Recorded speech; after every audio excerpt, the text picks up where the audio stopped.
ver cómo empezamos esto. Y empecémoslo en Ravenna, que es donde empezó esta historia. Ravenna es una ciudad impresionante.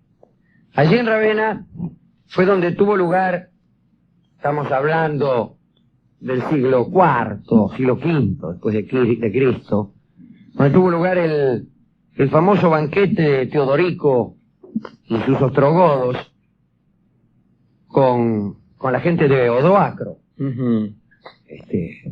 Sí, con trampa de por medio, ¿no? Con trampa de por medio. Una trampa se sentaron, era un banquete de alianza. Entonces Teodorico ordenó que sus hombres y los de Odoacro se sentaran para estrechar vínculos, uno al lado de otro, de modo tal que cada ostrogodo tuviese a su derecha y a su izquierda un enemigo, o un anterior enemigo. Y a una señal, cada ostrogodo sacó su puñal y mató al que tenía a la derecha. Y de este modo murieron Odoacro y sus 3000 compañeros. Menos mal que nadie se equivocó. Porque si no empezaban los líos, ¿cómo? Era para allá y esto. Este mismo Teodorico tuvo un ministro ilustre, ustedes recordarán que es Boecio, inventor, escritor, filósofo, pensador, sabio. Inventó clepsidras, órganos, las cosas así que no eran muy frecuentes en la Edad Antigua, en la Antigua que ya daba lugar a la Edad Media, digo, donde la técnica era un poco despreciada. Pero este Boecio era demasiado sabio, como se ocupaba de matemáticas y de astronomía, dijeron que era brujo. Y Teodorico sospechó que se había aliado en secreto con el emperador de Constantinopla, con quien tenía sus asuntos, y lo encarceló en Pavia. Y allí escribió en Cana, Boecio, La consolación de la filosofía, ¿no? Una obra mitad estoica, mitad neoplatónica. Pero bueno, cuando terminó el libro, Teodorico hizo ejecutar al filósofo, a Boecio. Parece que le apretaron una cuerda alrededor del marote, y los ojos le saltaron de las órbitas, y la lengua le saltó de la boca, pero Boecio parece que no se moría, una pertinacia intolerable para Teodorico. Y entonces lo tendieron sobre una viga, lo mataron a palos y después lo remataron con un hacha para darle color al guiso. Todo esto fue en Ravenna. Ravenna, por otra parte, fue la ciudad que sedujo a Droctulf. ¿Y quién era Droctulf? Dirán ustedes. Era un tipo que venía de los bosques. Las guerras lo llevaron a Ravenna. Y allí vio en Ravenna algo que no había visto nunca. O que no había visto en plenitud. Vio el mármol, vio los jardines, vio las estatuas, las casas, las escaleras, los capiteles, los espacios regulares y ordenados, las inscripciones, los arcos, la ciudad. La ciudad lo deslumbra a Droctulf, y además lo transforma. Entonces abandona a los suyos que venían a conquistar a Ravenna y combate por aquello que lo había impresionado tanto, por Ravenna. Y allí en Ravenna nace Justiniano, de quien vamos a hablar hoy.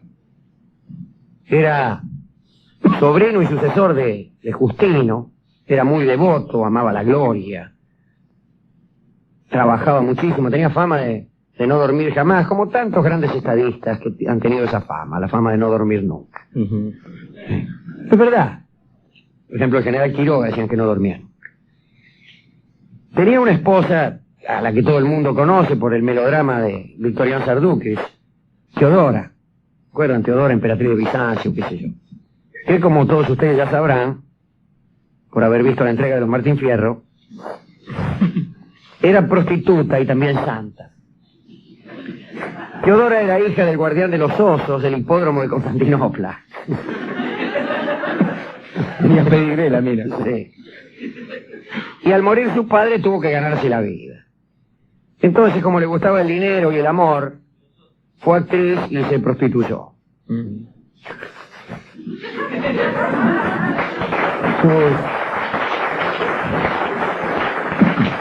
Sus excesos han sido famosos, ¿no?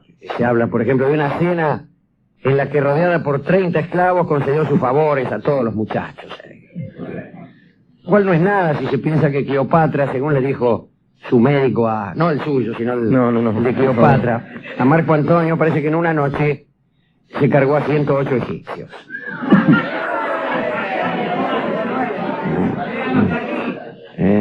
Vaya a saber de qué manera, porque escúcheme. Estuvo enamorada varias veces, no Cleopatra, sino Teodora. Y Justiniano se enamoró de ella cuando todavía no era emperador. Y se encontró con esto. Había una ley que prohibía a los personajes de cierto rango contraer matrimonio con actrices o con prostitutas. Entonces Justiniano habló con su tío, no con el suyo, Rolón, sino con el de él, que era el emperador Justino. Sí. Y Justino proclamó un edicto imperial que derogaba la ley, y así pues Justiniano se casó con Teodora. La mamá de Justiniano se murió de pena. Se enteró, dice, cómo se casa con ella, y se murió porque así eran las madres en aquella época y en esta. Ahora bien, diremos que los bizantinos, de quienes hablamos el otro día hace como 3 meses, habían heredado de los romanos, dije, una pasión violenta por las carreras de carros y por los juegos de circo. Y más que el palacio del emperador o el foro o la basílica de Constantino, el centro de la ciudad era el hipódromo, como hemos dicho también. Y el hipódromo ocupaba una gran plaza que se extiende en la actualidad delante de la Mezquita Azul, se llama, creo, Ad-Meidani.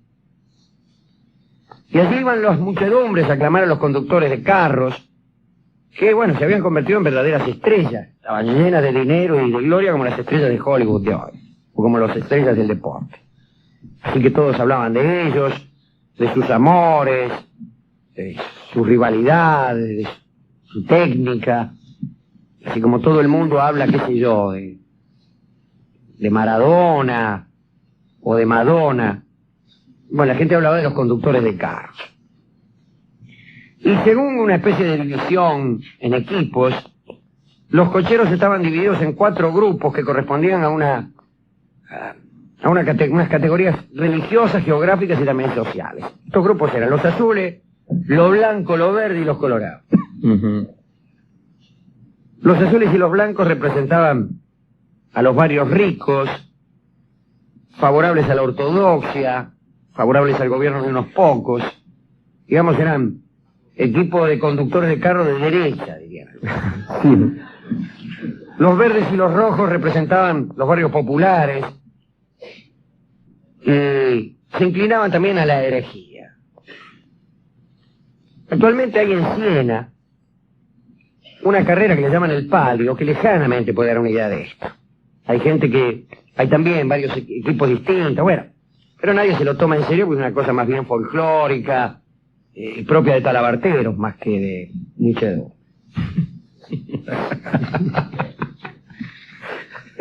Bueno, durante mucho tiempo el emperador Justiniano había sido hincha de los verdes. Olé, olé, olé, olé, verde, verde. Y llevaba la casaca de los verdes. Pero era costumbre mantener equilibrio entre los azules y los verdes por razones políticas. Entonces Justiniano un día resuelve inclinarse por los azules. En realidad él creo que no le importaba nada. Pero se enojaron los verdes. Se enfurecieron. Dijeron, ¿cómo el emperador, que era hincha de los verdes, a vos te parece? Paréntesis. A nosotros que somos habitantes de un siglo civilizado como este, nos parecerá verdaderamente un gesto de barbarie que la gente se dejen matar por cosas así. La gente se enoja y se enfurezcan porque uno es de los verdes y otro es de los rojos. Parece un signo de verdadera barbarie. Increíble para nosotros que vivimos en un siglo afortunadamente exento de esas estupideces. Pero así era. Y gente que odiaba a los verdes nomás que porque era azul. Es como si ahora una persona odiara a alguien de Huracán solamente porque es de San Lorenzo. Bueno, el caso es que Justiniano se inclinó por los azules, los verdes se enfurecieron, se echaron a la calle. Alentados por el favor del emperador, los azules se arrojaron sobre los verdes, saquearon las casas de los verdes. ¿Qué se creen? Y el emperador, trató de detenerlo, deténganse, decía el emperador. Que... Estaba nervioso. Sí, estaba nervioso y además igual hablaba. Sí, con N, al final. Bueno, al final, tratando de restablecer la calma, le pasó a Justiniano lo que le pasa a todos los mediadores. Se disgustó al mismo tiempo con los azules y con los verdes. Entonces, los combates entre azules y verdes se volvieron rebelión contra el emperador. Azules y verdes hicieron causa común y adoptaron un grito de guerra que se hizo famoso en la historia, que era Nique, victoria. Esta es la llamada sedición Nique, que fue una de las más terribles de la que se tenga memoria. Y Constantinopla cayó en manos de los amotinados. Fue saqueada Constantinopla como solamente otras 2 veces en la historia, que fue cuando la invasión de aquellos cruzados que tenían una deuda con el veneciano, y después cuando cayó en manos de los... Pero bueno, saqueado los comercios, la basílica de Constantino arrasada por la llama, un lío va. Y el emperador vaciló. Basileo era el emperador. Pero allí surgió Teodora, la muchacha, la hija del domador de osos del hipódromo, la chica de la calle, y convenció a Justiniano de que había que luchar. Dice, luchemos, Justi. Eligió a Belisario, que era un general sin escrúpulos, pero con mucho genio, aplastó la revuelta, fue una cosa sangrienta, espantosa, y Justiniano prevaleció. Puede decirse que Teodora, aquella prostituta con cuyo casamiento Justiniano había hecho morir de pena a su madre, fue finalmente la que salvó al emperador y quizá al imperio. Queda de aquel momento, yo no estoy seguro de que esto sea así, pero una vez lo he dicho aquí, y a mí me lo contaron por cierto, una superstición que existía hasta hace poco entre los corredores de Fórmula 1, y que es que el color verde era considerado de mala suerte para los autos de carrera. Parece que viene de aquel entonces en que el verde fue considerado de mal agüero en las carreras de carros primero y en las de coches después. A mí esto me huele mal. No suscribiría a esto. No me parece. Por razones que no viene al caso de utilizar para aburrir a la concurrencia. Pero, de todos modos, sí vale la pena encontrar en lo que es motivo de asombro al examinar la historia, motivos para asombrarnos de nosotros mismos. Y vale la pena también recordar que a veces los malos casamientos resultan ser los mejores. Y que antes que desconfiar de las actrices y de las prostitutas, más vale poner la desconfianza en otra parte. Pero, sí, ya voy. Pero si se trata de dedicar a alguien esto, y yo no encuentro a quién, a Teodora por supuesto, a los jockeys, a los conductores de carros, en realidad no eran jockeys, conducían carros, porque no eran carreras con los tipos montados, sino que eran carros, a los conductores de carros, a eso sí les dedicaría, del hipódromo, y a los apostadores del hipódromo, a los que iban y gritaban. Ahora no habría apuestas, yo calculo. Sería por amor al arte. Claro. Porque si uno era hincha de los rojos, de los verdes o de los azules, no creo que hubiera apuestas. Pero si hubiera apuestas a los vendedores de boletos del hipódromo de Constantinopla, al domador de osos del hipódromo de Constantinopla, también. ¿Y qué le dedicamos a toda esta buena gente? A ver, Alejandro. Y bueno, ya que estamos hablando de hipódromos, vamos a dedicarle un tango que recuerda a nuestro hipódromo más ilustre. Y ese tango se llama naturalmente Palermo, y lo canta Carlos Gardel. Adelante.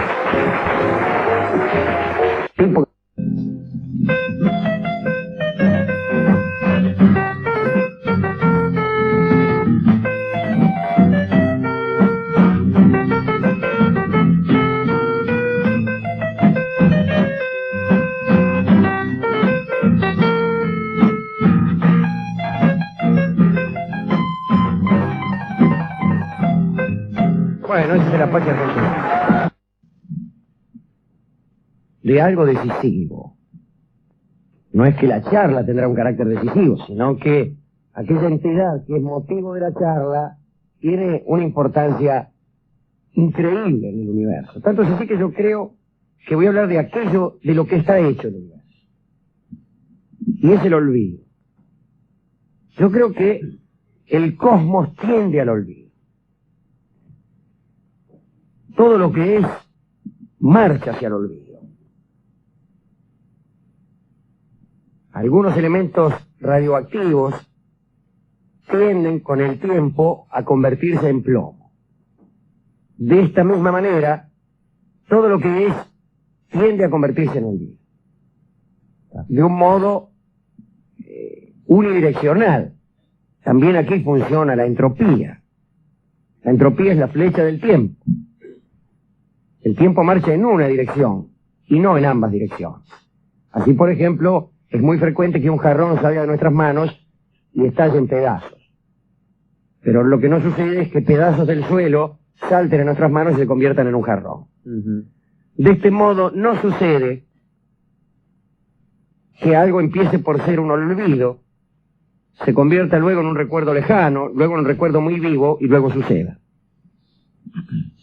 No son así las cosas.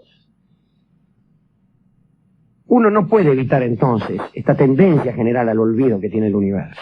Lo más que podemos hacer es retardar el olvido, luchar contra él y vencerlo, pero por un rato. Le podemos ganar 1 o 2 rounds al olvido. Nada más. Y después te gana. A la larga te gana. Hay incluso algunos procederes que más que constituir una lucha contra el olvido, son una ayuda para el olvido. Y que en vez de retardarlo, lo aceleran.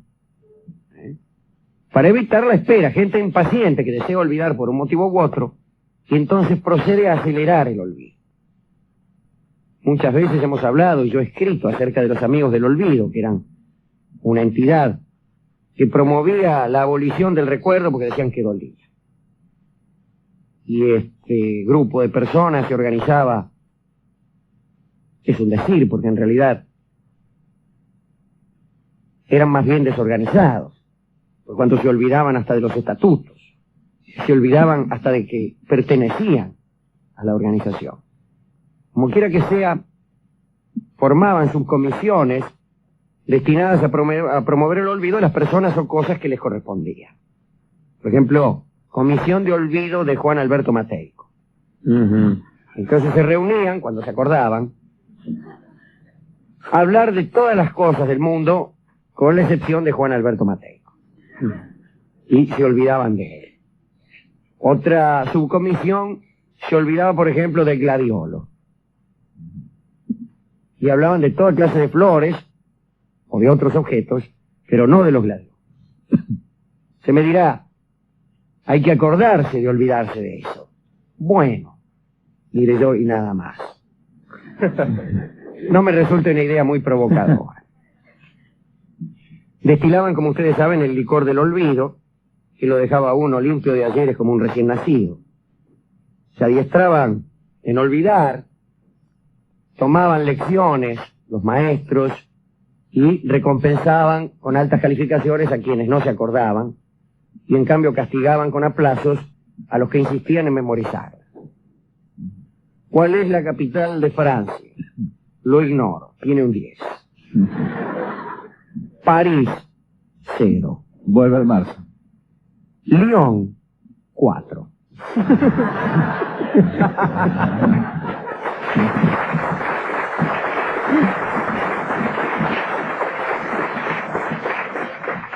Desde luego, insisto en que la desorganización era proverbial. También tenían, bueno recordarlo, una cierta predilección por lo que ocurría después. Toda vez que olvidaban rápidamente las novedades, tenían para ellos una gran atracción. Siempre se cuenta que si uno les preguntaba si preferían un helado de crema o de chocolate, contestaban de chocolate. Pero si uno les preguntaba si lo preferían de chocolate o de crema, contestaban de crema. Elegían, como los niños, aquello que se les decía último. tal vez porque no recordaban lo que se les había dicho primero. Como las moscas, que tienen tan escasa memoria que siempre prefieren lo último. Y en realidad todos, especialmente en el amor, tendemos a preferir lo último. Claro. Bueno, sería que uno prefiriera a la mujer que dejó y no a la que la reemplazó. Suele ocurrir, pero es un poco incómodo. Sí. Porque en realidad uno está con la última en general. Sí, casi siempre. No veo forma de ser la última y no estar con el tipo. Claro. Y mejor todavía la que vendrá, pensarán, ¿no? Tampoco me provoca mucho. Hemos hablado también en este programa del corredor del olvido, que era una especie de pasillo, recorriendo el cual uno se olvidaba de todo. Algunos dicen que uno se olvidaba de todo y otros dicen que se olvidaba de algo. Y otros dicen que se podía elegir aquello de lo que uno se olvidaba. La verdad ha sido olvidada también. Pero en todo caso hay tres formas de recorrer el pasillo del olvido. Digo yo, para evitar la literación. Y en todo caso el incesto. El uno es recorrerlo y quedar absolutamente despojado de todo recuerdo. El otro es recorrerlo y olvidar, esto es lo que más me gusta. Recorrerlo y olvidarse de algo sin que uno sepa de qué. Ah, yo pensé que iba a elegir el otro. Y el otro, más fácil, Sí. más tentador para los burgueses, es el elegir de qué se va a olvidar uno. Entonces, por ejemplo, uno tiene una mina que lo está enloqueciendo con lo que fuere. Tengo que olvidarme de esta mujer, etcétera, etcétera. Bueno, entonces, Lo se otro olvida el pasillo y adiós. Pero en cambio recuerda las citas que tendrá al día siguiente, recuerda dónde ha dejado el abono del ferrocarril, todas esas cosas que tanto les preocupa olvidar a la gente decente. Pero a mí no me gusta esta ventaja. Tomar el riesgo del corredor es saber que uno se va a olvidar de algo, pero no saber de qué se va a olvidar. Esto es absolutamente apasionante. Por eso olvidé algo que quería recordar. Claro, pero es que lo peor del caso es que una vez que uno sale del corredor del olvido, no sabe de qué se olvidó. ¿Entiendes? Sí, sí, sí. Me voy a olvidar de algo. No sé de qué. Y cuando salís tampoco sabés de qué. Claro. Esto es extraordinario. Yo pensé una idea fortísima. Si vos no sepas de qué te vas a olvidar antes de recorrerlo, y no lo sabés porque está en manos del destino, vas a saber de qué fuerzas la decisión, no está en tus manos. Entonces no sabés de qué te vas a olvidar. Pero cuando saliste tampoco sabés de qué te olvidaste. Te olvidaste de algo, pero aquello ha desaparecido de tu vida. La otra forma de recorrerlo, es decir, el olvido global, creo que es imposible. Creo que es imposible. El olvido absoluto no existe. También está, entre otros procedimientos, entre otros elementos destinados a acelerar el olvido, o a provocarlo lisa y llanamente, el brebaje que se bebe entre una reencarnación y otra, que es indispensable, es burocráticamente exigible. Por ejemplo, uno se muere, supongamos que existe la reencarnación, cosa que dudo muchísimo. Dudo muchísimo porque es una institución inoperante, como ya se ha demostrado otra vez, así que no sirve para nada. Cuyos efectos son iguales, exista o no. Y no hay en el universo cosas que existan sin que produzcan efecto alguno. Pero supongamos que existiera la reencarnación. Bueno, muy bien. Debe haber alguna gestoría, un aguantadero donde uno está entre una muerte y un nacimiento. Pero no me imagino yo como un café bastante ordinario, de piso de baldosa, lleno de gestores, falsos influyentes, coimeros, funcionarios de última categoría, olor a lápiz de tinta, papel viejo. Y uno está ahí, un gran aburrimiento. Uno se acaba de morir, no está de muy buen ánimo.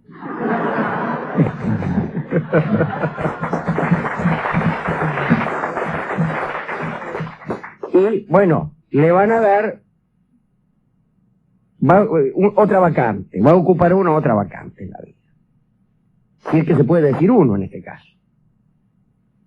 Porque si primero somos marineros persas, y después zulúes, después condes franceses, y después maquinistas del ferrocarril Pacífico, ¿qué es uno?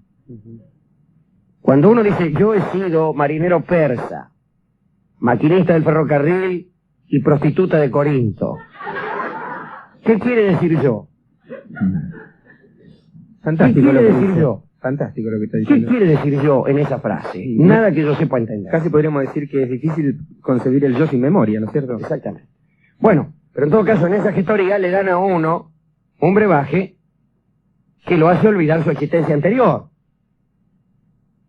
Y ese olvido es indispensable para el normal desenvolvimiento de nuestras existencias, porque la doctrina de la reencarnación exige que nos olvidemos de las vidas anteriores. Que si uno se va a estar acordando de lo que le sucedió 4 o 5 vidas atrás, bueno, la vida se transformaría en un infierno. Ese es otro elemento que acelera el olvido o lo provoca. Pero también hay instituciones, procederes para luchar contra el olvido. Aunque sabemos que esta lucha tiene un final desastroso, es evidente que los ejércitos de la memoria están formados por libros, por discos, por monumentos, por el cine, la fotografía y desde luego el recuerdo personal de cada uno. En ese sentido el mundo ha progresado, hay que negarlo, ¿cierto? Los aparatos que garantizan el recuerdo son mucho más eficaces que en toda la historia. Ahí tiene usted los libros que eran raros en la antigüedad y son demasiado frecuentes ahora.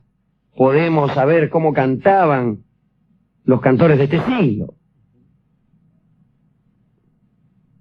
pero no los del siglo pasado. No sabemos cómo era la música griega, que no había discos. De manera que el mundo es más perfecto en ese sentido. Pero yo creo que no hay que engañarse, y a pesar de todo esto el olvido vencerá. Tratemos alguna vez, aunque más no sea como ejercicio, para procurarnos un minuto de perplejidad, de recordar todo lo que nos ha pasado en nuestra vida. Mejor dicho, no tratemos de hacerlo. Pensemos solamente que si intentáramos esto, es posible que todos los recuerdos sumados no alcanzaran a durar 24 horas. Todos los recuerdos de nuestra vida sumados probablemente no alcanzarían a durar 24 horas, sin contar, tampoco me provoca mucho esta idea, con los recuerdos imperfectos, etcétera, etcétera, que nos parece mejor la escuela porque ya no está, todo eso no. Tratemos de hablar, por ejemplo, de personas que hemos conocido y que se han muerto, aún siendo muy cercanas a nosotros. Y ahí ya no duraríamos 24 horas, duraríamos un rato, apenas un rato. Es que el olvido es más fuerte que la memoria, evidentemente. Y así como hay un corpus gigantesco de libros que preservan datos, sería infinitamente más extenso el libro que consignara aquellas cosas que se han olvidado. Juntemos toda la literatura del siglo XVI, todo lo que hay en documentos, en memoria del siglo XVI. Y después juntemos, aunque no se puede, imaginemos una inteligencia superior y ajena al mundo, que pudiera juntar todo lo que se ha olvidado del siglo XVI. Sería infinitamente más extenso ese territorio. Lo mismo cabe decir, lo ha dicho Sábato antes y mejor, del terreno y el distrito de la ignorancia, que siempre mayor que el de la sabiduría, particularmente si se analiza esto desde el punto de vista personal. Las cosas que sabemos, por muchas que sean, son siempre muchísimo menos que las que no sabremos nunca, especialmente en algunas personas.